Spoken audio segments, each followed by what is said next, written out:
Welcome to the only daily podcast focusing on compliance news of the day. Each morning, start your day with a cup of coffee and Tom Fox, the voice of compliance, to hear about 4 of the top compliance, corruption, or leadership stories you will need to start your day.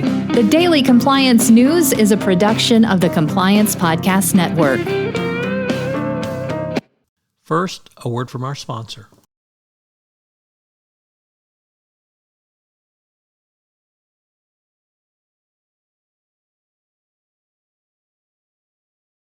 The Daily Compliance News for November 30, 2022, the Unleash the Kraken edition.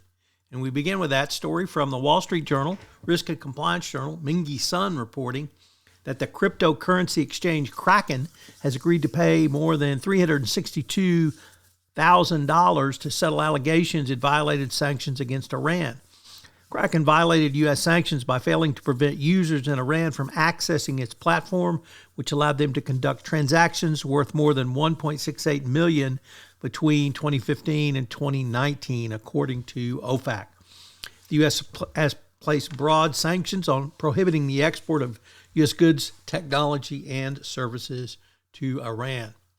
Also from the Wall Street Journal, this time the CFO Journal, with Jennifer Williams-Alvarez reporting, as KPMG missed multiple red flags when it audited the financial statements of Kraken, the defunct UK construction company, and it's now being sued for $1.5 billion by liquidators, claiming the audit firm failed to spot misstatements that would have led the company's management to take different actions.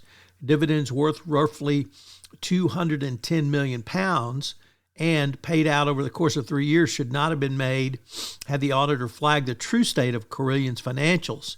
The filing said in a London court. The company incurred an additional £1.1 billion in losses as it continued to trade after it should have been deemed insolvent. Next up from CNN, Juventus, the once most prominent soccer club or football club for you EU aficionados in Italy, the entire board has resigned over charges of false accounting. The entire board of directors, including the president and CEO, resigned over charges of false accounting. The decision to collectively resign came after an extraordinary meeting where new legal and accounting options from independent experts were obtained. The Serie A team's financial statements underwent scrutiny by prosecutors in recent months for allegations of false accounting and market manipulation. The president and board agreed it was the best interest of the club for a new board to take over. I bet. More corruption in soccer. And finally, from Reuters, a very interesting piece on the intersection of law firms and ESG.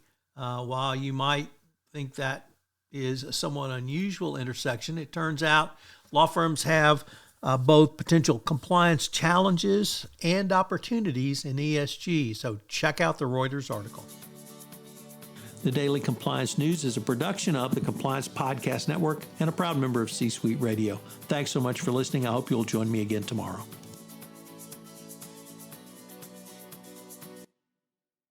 This podcast is a part of the C-Suite Radio Network. For more top business podcasts, visit c-suiteradio.com.